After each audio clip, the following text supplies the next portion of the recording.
ममता बनर्जी का। ममता जी ने बड़े ही उससे कह दिया कि मेरे स्टेट में दंगे हो जाएंगे। कैसे हो जाएंगे दंगे? आप मुख्यमंत्री हैं, अगर आप में दम नहीं है तो आप योगी जी से सीख लीजिए कि स्टेट में दंगे कैसे रोके जाते हैं। बड़ा काम नहीं है, आप में दम होना चाहिए। किसी माई के लाल में दम है तो योगी जी के राज में यूपी में आगे दंगे करके तो दिखाइए, वहाँ किसी बहन बेटी को छेड़ के तो देखिए। अरे ममता जी, आप मुख्यमंत्री की गद्दी पे बैठी हैं पिछले कई सालों से, कुछ तो स्ट्रॉन्ग हुई होंगी, कुछ तो बहनों के प्रति कुछ तो आपके अंदर संवेदना जागी होगी। आप भी बहन हैं, आप अपने आप से एक बार सोच के देखिए कि जो हाल शालिनी का हुआ, अगर वो ममता बनर्जी का हो तो भी ममता बनर्जी ऐसे ही कहेंगी कि मेरे यहाँ दंगे हो जाएंगे। ममता जी ने मना किया कि अपने उसमें नहीं दिखाना, ये उनकी बहुत गलत थिंकिंग है, उसको दूर करना पड़ेगा उनको। बिल्कुल बिल्कुल बिल्कुल। वैसे लड़कियां सबकी बराबर हैं, बट हिंदू लड़कियों को जागृत रहना पड़ेगा और इन चीज़ों से दूर रहना पड़ेगा। ममता बनर्जी जी ने ठीक से फिल्म ही नहीं देखी, देखे तो समझे कि इस फिल्म में सभी धर्मों को दिखाया गया है और किस धर्म में कौन सी क्या कमी रही। सबसे पहली बात तो लव जिहाद की चीज़ें जो है वो सामने है और फिल्म में इंटरव्यू दिखाया गया है, ये सच्ची घटना है। इसी के साथ योगिता जी से बात करते हैं। मैम, आज आपने फिल्म देखी है, क्या कहेंगी रिव्यू के बारे में? क्योंकि राजनीतिक पार्टियां कह रही हैं सिर्फ एक पर्टिकुलर धर्म को टारगेट किया जा रहा है। ऐसा नहीं है, ये आतंकवाद के खिलाफ है। फिल्म किसी धर्म के खिलाफ नहीं है, फिल्म सिर्फ आतंकवाद के खिलाफ है। आप बताइए कि वो विक्टिम परिवार, उसके अंदर क्रिश्चियन महिला बच्चियां भी हैं, हिंदू बच्चियां भी हैं, वो किसी मजहब के खिलाफ नहीं है, वो प्योरली आतंकवाद के खिलाफ है। सच में ये वेकअप कॉल है पेरेंट्स को देखने के लिए, बच्चियों को देखने के लिए और हमारे परिवार को देखने के लिए। ममता बनर्जी ने पश्चिम बंगाल में फिल्म को बैन कर दिया, ये कह के कि एक कम्युनिटी को टारगेट किया जा रहा है। देखिए, ममता जी के बारे में मैं क्या कहूँ, उससे समझ में ये आ रहा है कि वो आतंकवाद के साथ हैं, महिलाओं के साथ नहीं। असदुद्दीन ओवैसी भी कह रहे हैं कि डायरेक्टर्स को बताना चाहिए कि फिक्शन है या फिर फैक्ट। देखिए, जो बाद में फैमिलीज आ रही हैं वो तो स्टेटमेंट दे रही हैं, और 2000 जैसा कि स्मृति जी ने कहा कि विमेन कमीशन का रिपोर्ट आया 2017 में, और जो बाद में महिलाएं बोल भी नहीं हैं, परिवार उनके विक्टिम्स के बोल रहे हैं, तो ये तो हकीकत ही है। आप ओवरऑल फिल्म के बारे में क्या कहेंगे, रिव्यू के बारे में? मेरा मानना है कि हर परिवार को इस फिल्म को ज़रूर देखना चाहिए। जी, तमाम जो महिला हैं उनके साथ योगिता सिंह ने भी कहा है कि फिल्म को देखना चाहिए। सर, जो लोग फिल्म को लेकर लगातार सवाल उठा रहे हैं, क्या कहेंगे उनके लिए? क्योंकि ममता बनर्जी ने फिल्म को बैन कर दिया है और असदुद्दीन ओवैसी डायरेक्टर से सवाल पूछ रहे हैं। उनको उन बच्चियों की पीड़ा नज़र नहीं आ रही, उस आतंकवाद का इनडायरेक्टली समर्थन कर रहे हैं। आप किसी भी वोट बैंक की राजनीति करिए, पर आतंकवाद के समर्थन की राजनीति मत कीजिए। केरला स्टोरी उस आतंकवाद के नेक्सस को उजागर कर रही है, तो केरल की बच्चियों को किस तरह ट्रैप में कर तो जो नेता इस वोट बैंक के अंदर में इस आतंकवाद का समर्थन करते हैं, उनसे वो बच्चियां सीधा उसके परिवार अपील कर रहे हैं कि आप इस तरह का समर्थन मत कीजिए। देश को इसके लिए बोलना चाहिए, देश की जनता को खड़े होना चाहिए, और उन सभी तमाम पार्टियों और उन नेताओं को और उन लोगों को जो इस तरह का उसको बैन करते हैं, उनको अपनी आंखें खोलकर उन बच्चियों के समर्थन में आना चाहिए। दीप जी, अभी आपने फिल्म देखी है, क्या कहेंगे ओवरऑल रिव्यू के? बहुत पीड़ा है उस फिल्म की कुछ चीज़ों में, वो एंटरटेनमेंट या मनोरंजन का नहीं, वो एक वो सच है जो उन बच्चियों का, देश की बच्चियों का उजागर कर रहे हैं कि किस तरह से प्लान्ड तरीके से एक नेक्सस, एक सिस्टम वहाँ चल रहा है, जिसको हम उजागर इस फिल्म के माध्यम से किया गया। और उसके बाद जब ये उजागर किया गया है तो अब ये देश में जाए, और जो स्टेट इसको बैन कर रहे हैं उन सरकारों से मैं आपके चैनल के माध्यम से अपील करता हूँ कि कृपया बैन ना करें, इस सच को सामने आने दें। बहुत बहुत धन्यवाद सर। देखिए, और भी लोगों ने जो फिल्म देखी है उनसे भी हम बात करेंगे। मैम, आपने फिल्म देखी है, रिव्यू के बारे में ओवरऑल क्या कहेंगे? मैम, मैं ये कहूँगी कि देखो, मैं किसी धर्म के ऊपर तो नहीं उठाएंगे हम उंगली, बट हिंदू लड़कियों को जागना होगा, उनके पेरेंट्स को भी जाकर ये मूवीज़ देखनी होगी और अपने बच्चों को भी दिखाना होगा, ताकि जो लड़कियों के साथ ऐसा कुछ हो भी रहा है तो वो आगे से ना हो। तो मेरा मानना ये है कि इस फिल्म को सबको देखना चाहिए। राजनीतिक पार्टियां कह रही हैं धर्म को टारगेट किया गया है या फिर कहानी सच्ची नहीं है, आपको क्या? नहीं नहीं, बिल्कुल नहीं सर। मैम, एक्चुअली में जैसे ममता जी ने मना किया कि अपने उसमें नहीं दिखाना, ये उनकी बहुत गलत थिंकिंग है, उसको दूर करना पड़ेगा उनको। बिल्कुल बिल्कुल बिल्कुल। वैसे लड़कियां सबकी बराबर हैं, बट हिंदू लड़कियों को जागृत रहना पड़ेगा और इन चीज़ों से दूर रहना पड़ेगा, ये बहुत बड़ा है। इसके साथ असदुद्दीन ओवैसी कह रहे हैं डायरेक्टर्स के पास और भी जरिए हैं पैसे कमाने के लिए, एक झूठी कहानी क्यों परोसी जा रही है। देश के प्रधानमंत्री भी एक प्रोपेगेंडे वाली फिल्म को प्रमोट कर रहे हैं। नहीं जी, मैं कॉलेजों के नाम नहीं लूँगी, लेकिन काफ़ी कॉलेजों में मैंने देखा है कि जहाँ पे मुस्लिम कॉलेज हैं तो वहाँ पे भी कुछ ऐसा स्टार्ट हो चुका है इसमें। बिल्कुल बिल्कुल बिल्कुल। ओवरऑल फिल्म के रिव्यू के बारे में क्या कहेंगे, कैसे? बिल्कुल ठीक है, लोगों को जागृत करने के लिए बहुत अच्छी है। और हिंदू लड़कियों को, जैसे द कश्मीर फाइल ने हमें जागृत किया था, उसी के बेस पर ये फिल्म बनी हुई है। मैम कैसी लगी आपको? फिल्म आपने देखा भी होगा और सुना भी है कि जिस तरीके से महिलाओं के साथ ज़बरदस्ती करके उनका धर्मांतरण करवाना और एक आतंकवाद को बढ़ावा देना, तो मुझे लगता है कि आज ये फिल्म सभी पेरेंट्स को भी देखनी चाहिए, बच्चों को भी देखनी चाहिए, सभी को देखनी चाहिए। जो लोग इसका विरोध कर रहे हैं, सीधा सीधा उसे एक संदेश जा रहा है कि वो आतंकवाद को बढ़ावा देना चाहते हैं और महिलाओं की सुरक्षा के खिलाफ हैं। ये भी कह रहे हैं कि सिर्फ एक धर्म को टारगेट किया जा रहा है और ये फिल्म जो है वो झूठी है, प्रोपेगेंडा है कश्मीर फाइल्स की तरह। देखिए, ये तो फिल्म है और फिल्म में कहीं ना कहीं से सच्चाई होती है और ये हकीकत है कि जिस तरीके से केरल में, और ये आप आंकड़े उठा करके देखिएगा, आपको आंकड़े साक्षात रूप से मिल रहे हैं वहाँ पे। ओवरऑल फिल्म के रिव्यू के बारे में क्या कहेंगे, उन लोगों के लिए क्या कहेंगे जो लगातार सवाल उठा रहे हैं कि फिल्म की कहानी असली नहीं है? देखिए, जो लोग इसका विरोध कर रहे हैं, मैंने पहले ही बताया आपको, वो सीधा सीधा आतंकवाद को बढ़ावा दे रहे हैं। जी ने तो ये क्या कि बैन कर दी कि एक धर्म को टारगेट किया जा रहा है। धर्म को टारगेट कहाँ से, किस किस धर्म को टारगेट किया जा रहा है? जो सच्चाई है वो दिखाना पाप है? उस सच्चाई को, उस हकीकत को आप उसको अपने जहन में उतारिएगा और जो सच्चाई है वही इसमें दर्शाया गया है। ये सच्चाई है, हकीकत है ये, कि आतंकवाद को बढ़ावा देने के लिए जो लोग विरोध कर रहे हैं वो उसको बढ़ावा देना चाहते हैं और उनकी आत्मा जो इसीलिए आहत हो रही है कि उनकी सच्चाई दिखाई जा रही है।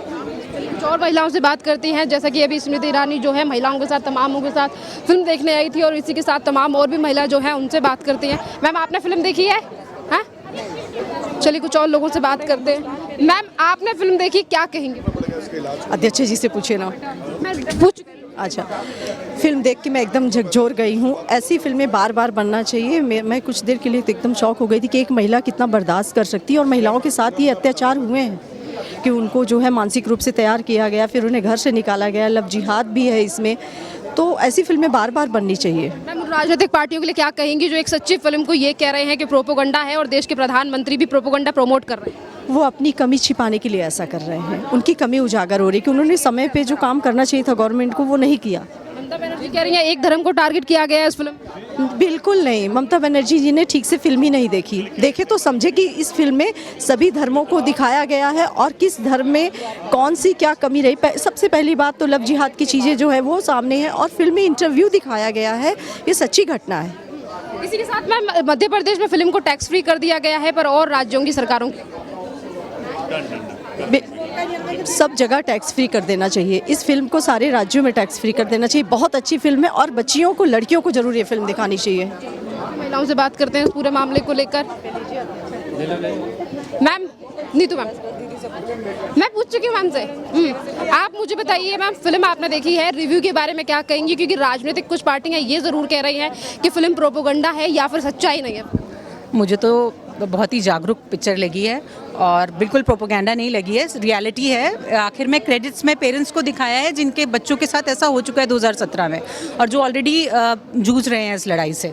तो भ्रमित नहीं कर रही है, जागरूकता। तो मैम पश्चिम बंगाल में बैन कर दिया, वो उनका अपना निजी मामला है। ये कह रही है कि सिर्फ एक धर्म को टारगेट किया जा रहा है। उन्होंने शायद देखी नहीं है मूवी, फिर मूवी देखेंगे तो समझ में आ जाएगा, किसी को नहीं किया जा रहा। कि ये प्रोपेगेंडा है, अगर पैसे ही कमाने थे डायरेक्ट। कुछ ऑर्गेनाइजेशंस हैं जो गलत कर रही हैं, भ्रमित कर रही हैं बच्चों को, वो सिर्फ उन्हीं को टारगेट किया गया है और किसी को। अगर रिव्यू के बारे में बात करें तो आपको कौन कौन सी चीज़ें हैं और क्या मैसेज देने की कोशिश कर आप बोलेंगे उन तमाम? टीनेजर्स को ज़रूर देखनी चाहिए मूवी, स्पेशली क्योंकि पेरेंट्स को दिखानी चाहिए अपने बच्चों को, क्योंकि बहुत जगह ऐसा होता है कि हमारे बच्चों को मिसलीड किया जाता है, ड्रग्स की तरफ लेकर जाया जाता है, टेररिज्म की तरफ अट्रैक्ट करा जाता है। इन चीज़ों से अट्रैक्ट होते हैं ना टीनेजर्स, इसीलिए तो मुझे लगता है कि उन सब से बचाने के लिए बच्चों को पिक्चर जरूर दिखानी चाहिए ताकि उन्हें समझ में आए कि क्या ठीक है और क्या गलत है और एंड क्या है इन चीज़ों का। मध्य प्रदेश में फिल्म को टैक्स फ्री कर दिया गया है, अच्छी बात है ना।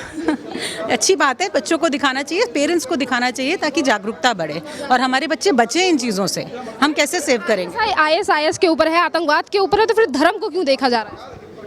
मैंने तो नहीं देखा धर्म को नहीं देख, मतलब आई थिंक ISI की तरफ ही है, मतलब कोई भी ऑर्गेनाइजेशन जो गलत कर रही है उससे बचने के लिए अपने बच्चों को प्रेरित करने। महिलाओं से बात करते हैं जो फिल्म देखने आई है। मैम, कैसी लगी आपको फिल्म? फिल्म बहुत अच्छी थी और मैं तो सभी अपने देश के हर भाई और बहन सबको ये रिक्वेस्ट करना चाहूँगी कि ये बहन नहीं भाई भी जाके ज़रूर देखें, क्योंकि आज का जो मॉडर्न हमारा ट्रेंड है, क्वाइड हम कॉलेज और स्कूल्स में पढ़ते हैं, वहाँ भाई भी होते हैं। जब भाइयों को ये लगे कि बहनें कहीं गलत उलझन में उलझ रही हैं, तो हमारे अपने बच्चों को, उन बहनों को प्रोटेक्ट करने के लिए आगे हर हाल में आना चाहिए। दूसरा मुद्दा मैं यहाँ उठाती हूँ ममता बनर्जी का। ममता जी ने बड़े ही उससे कह दिया कि मेरे स्टेट में दंगे हो जाएंगे। कैसे हो जाएंगे दंगे? आप मुख्यमंत्री हैं, अगर आप में दम नहीं है तो आप योगी जी से सीख लीजिए कि स्टेट में दंगे कैसे रोके जाते हैं। बड़ा काम नहीं है, आप में दम होना चाहिए। किसी माई के लाल में दम है तो योगी जी के राज में यूपी में आगे दंगे करके तो दिखाइए, वहाँ किसी बहन बेटी को छेड़ के तो देखिए। अरे ममता जी, आप मुख्यमंत्री की गद्दी पे बैठी हैं पिछले कई सालों से, कुछ तो स्ट्रॉन्ग हुई होंगी, कुछ तो बहनों के प्रति कुछ तो आपके अंदर संवेदना जागी होगी। आप भी बहन हैं, आप अपने आप से एक बार सोच के देखिए कि जो हाल शालिनी का हुआ, अगर वो ममता बनर्जी का हो तो भी ममता बनर्जी ऐसे ही कहेंगी कि मेरे यहाँ दंगे हो जाएंगे। इसी के साथ में असदुद्दीन ओवैसी भी कह रहे हैं कब तक मुसलमानों को टारगेट किया जाएगा, डायरेक्टर्स को पैसे कमाने थे तो कोई और भी जरिया है। इस तरीके से प्रोपोगंडे वाली फिल्म बनाने का क्या फ़ायदा? क्या कश्मीर फाइल में भी आप यही कहेंगे?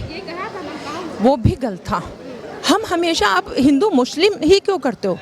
टेररिस्ट की कोई जात नहीं है, वो किसी के सगे नहीं है।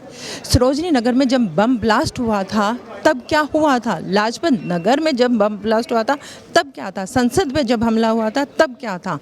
अब मोदी राज है, किसी में हिम्मत है संसद की तरफ आंख उठा के देखे तो सही, हम भी देखते हैं ना। फिर तो ये जो ममता जी ये बहाने या जो भी ये मुस्लिम जो भी ये बातें हैं, इनसे अब हिंदुस्तान डरने वाला नहीं है। आप महिला हैं और महिलाओं के ऊपर ये आधारित फिल्म बनाई गई है, किस तरीके से 4 लड़कियों की एक कहानी है। ओवरऑल आपने कहानी को देखकर आपको क्या लगा और रिव्यू के बारे में क्या?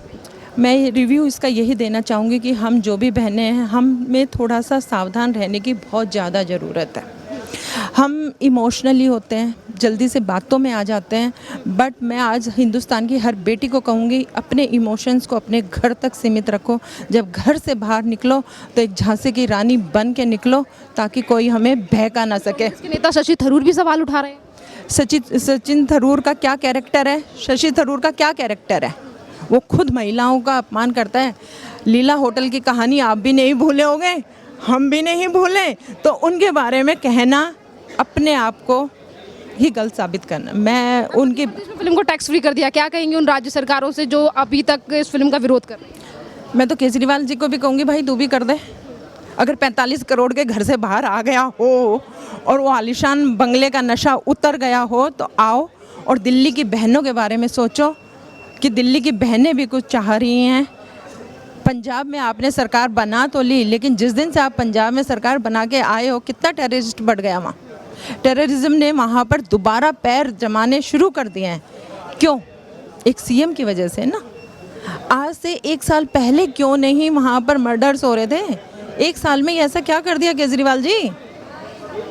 तो मैं तो यही कहना चाहूँगी सभी बहनों से, खुद स्ट्रॉन्ग बन जाओ, झांसी की रानी बन के चलो। अगर कोई आंख उठाए डालने का दम रखो। बहुत बहुत धन्यवाद मैम। देखिए यहाँ पे तमाम जो महिलाओं ने केंद्रीय मंत्री स्मृति ईरानी के साथ फिल्म जो है वो द केरला स्टोरी देखी है, जिसका रिव्यू उन्होंने शेयर किया है और बताया है कि किस तरीके से आतंकवाद जो है और आतंकवादी जो संगठन है वो किस तरीके से कुछ लड़कियों को टारगेट करते हैं, और उसी कहानी पर आधारित है ये फिल्म केरला स्टोरी। और उसी के रिव्यू के बारे में हमने आज तमाम महिला और केंद्रीय मंत्री स्मृति ईरानी से बात की है। खैर, इस पूरे मामले पर आपकी जो भी राय हो आप हमें कॉमेंट करके ज़रूर बताइए। धन्यवाद।